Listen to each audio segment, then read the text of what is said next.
అందరికీ నమస్కారం. Welcome back to our channel Padmaja's తెలుగింటి వంటలు. ఈరోజు ఈ వీడియోలో వినాయక చవితికి వినాయకుడికి సమర్పించే నైవేద్యాల్లో ఒకటైన పాల తాలికలు ఎలా ప్రిపేర్ చేసుకోవాలో క్విక్గా ప్రీ ప్రిపరేషన్స్ ఏమీ లేకుండా పొడిపిండితో మంచి టెక్స్చర్తో మంచి టేస్ట్తో ఎలా ప్రిపేర్ చేసుకోవాలో చూపిస్తాను. దీనికోసం ముందుగా పావు కప్పు సగ్గుబియ్యంని సరిపడా వాటర్ వేసుకుని అరగంట సేపు నానబెట్టుకోవాలి. ఇలా నానబెట్టుకుంటే త్వరగా కుక్ అయిపోతాయి. వీటిని కుక్ చేసుకోవడానికి హాఫ్ అన్ అవర్ అయిపోయిన తర్వాత ఒక బౌల్ తీసుకుని దీనిలో కప్పున్నర వాటర్ వేసుకున్నాను. సగ్గుబియ్యం ఒకవేళ నానబెట్టకపోతే 2 కప్పుల వాటర్ వేసుకుని బాయిల్ చేసుకోవచ్చు. కాకపోతే కాస్త టైం పడుతుంది. వాటర్లో మన నానబెట్టుకున్న సగ్గుబియ్యంని వేసుకుని బాయిల్ చేసుకోవాలి. ఈలోగా మరొక పొయ్యి మీద బెల్లం కరగబెట్టుకుందాం. ఒక గిన్నె తీసుకుని దానిలోకి కప్పున్నర బెల్లం యాడ్ చేసుకుని కాస్త వాటర్ వేసుకుని మరగనివ్వాలి. మనం తీసుకునే పాలు ఇంకా బియ్యం పిండి క్వాంటిటీకి ఈ కప్పున్నర బెల్లం అయితే పర్ఫెక్ట్గా సరిపోతుంది. ఈ బెల్లం కరిగిపోయిన తర్వాత చూడండి, ఇలా స్టిక్కీ కన్సిస్టెన్సీ వస్తే సరిపోతుంది. పాకం ఏమీ రానవసరం లేదు. దాన్ని దింపేసి పక్కన పెట్టేసుకుని ఈ సగ్గుబియ్యం కూడా 70% కుక్ అయితే సరిపోతుంది. మిగతాది పాలలో ఉడుకుతుంది కదా. ఇప్పుడు ఒక ప్లేట్లోకి 1 కప్పు బియ్యం పిండి తీసుకున్నాను. ఇది పొడి బియ్యం పిండి అండి. తాలికలు చప్పగా ఉండకుండా ఉండటం కోసం దీనిలోకి కాస్త ఉప్పు, 1 చిటికెడైతే సరిపోతుంది. ఇంకా 1 స్పూన్ బెల్లం కూడా వేసుకుని, తురిమిన బెల్లం వేసుకుంటే త్వరగా మిక్స్ అయిపోతుంది. ఇప్పుడు మనం మరగబెట్టుకున్న సగ్గుబియ్యం జావ ఉంది కదండి, దాన్ని స్ట్రెయినర్లోకి స్ట్రెయిన్ చేసేసుకుంటూ వేడివేడిదే మిక్స్ చేసుకోవాలి. చేత్తో ఇలాగా చెయ్యి పట్టకపోతే స్పూన్తో మిక్స్ చేసుకుని తర్వాత చేత్తో మిక్స్ చేసుకుంటే సరిపోతుంది.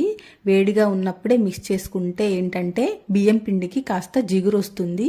ఈ సగ్గు బియ్యం కూడా కాస్త స్టిక్కీగా ఉంటాయి కాబట్టి పాల తాలికలు పాలలో సపరేట్ అవ్వకుండా ఉంటాయి. దానికోసమనే మనం ఇవి వేసుకుని మిక్స్ చేసుకుంటాం అన్నమాట.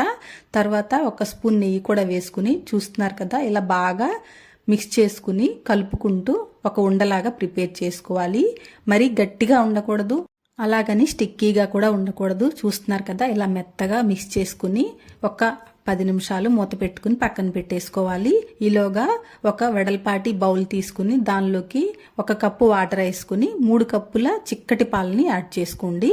పాలు మరిగేలోగా ఈ మనం కలిపి పెట్టుకున్న పిండి ఉంది కదండి, దాన్ని ఈ జంతికల గొట్టం ఉంటుంది కదా దానిలోకి పెట్టేసుకుని పెద్ద బెజ్జాలున్న ఈ ప్లేట్ ఉంటుంది కదా, దీంతో అయితే తాలికలు పర్ఫెక్ట్గా వస్తాయి.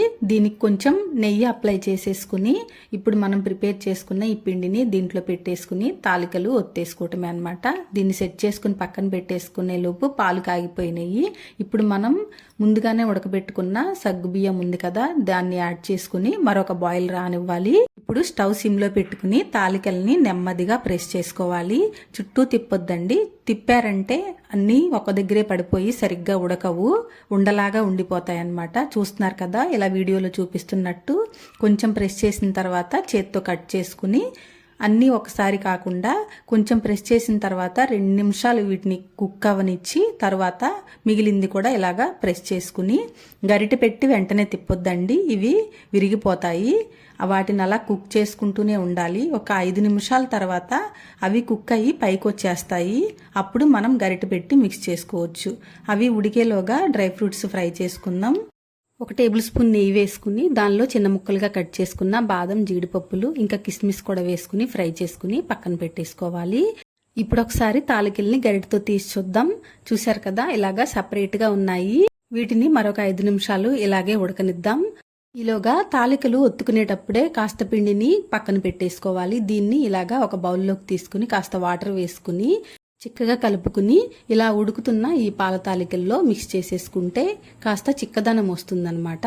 ఈ తాలికలు ఉడికాయో లేదో చూద్దాము. ఒకటి తీసుకుని ఇలా కట్ చేసుకుని చూస్తే సెపరేట్ అయిపోతాయి ఈజీగా. 3 యాలకుల్ని దంచుకుని యాడ్ చేసుకుని స్టవ్ ఆఫ్ చేసుకోవాలి. పూర్తిగా చల్లారిన ఈ బెల్లం పాకం ఉంది కదండి, మనం ముందే ప్రిపేర్ చేసి పెట్టాం, దాన్ని ఇప్పుడు మిక్స్ చేసుకోవాలి. వేడిగా ఉంటే మాత్రం పాలు విరిగిపోయే ఛాన్స్ ఉంది. దానికోసమనే చల్లగా అయిన తర్వాత మాత్రమే యాడ్ చేసుకోవాలి. ఇప్పుడు ఒకసారి మిక్స్ చేసేసుకుని వేయించుకున్న డ్రై ఫ్రూట్స్ని నెయ్యితో సహా దీనిలో మిక్స్ చేసేసుకోవాలి.